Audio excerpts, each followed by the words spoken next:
જય ગૌ માતા. નીલકંઠ ગૌવિજ્ઞાન કેન્દ્રમાં આ બિલ્લીનો છોડ છે. અત્યારે વસંત ઋતુ પાનખરમાં બિલ્લીના બધા જ પાંદ ખરી ગયા છે અને અત્યારે બિલ્લીનું ફર એટલે કે બિલ્લા પુષ્કળ પ્રમાણમાં પાનથી વધારે બિલ્લા લાગેલા છે. એ આરોગ્ય માટે એમનું જે શરબત છે એ ખૂબ જ ટેસ્ટફુલ હોય છે, ખૂબ જ મધુર હોય છે અને ખૂબ ગરમીમાં ઠંડક આપે છે.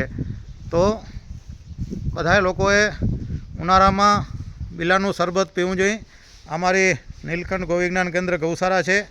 આ ગૌશાળાની અંદર બિલ્લીનું છોડ એટલે વૃક્ષ છે અને એમાં અસંખ્ય બિલ્લાઓનું આપણે દર્શન કરી રહ્યા છો. અત્યારે ખાલી એમના ડારખા અને એમના ડેડા બે જ દેખાય છે. અત્યારે પાંદ સંપૂર્ણ રીતે ખરી ગયા છે. આપ જોઈ રહ્યા છો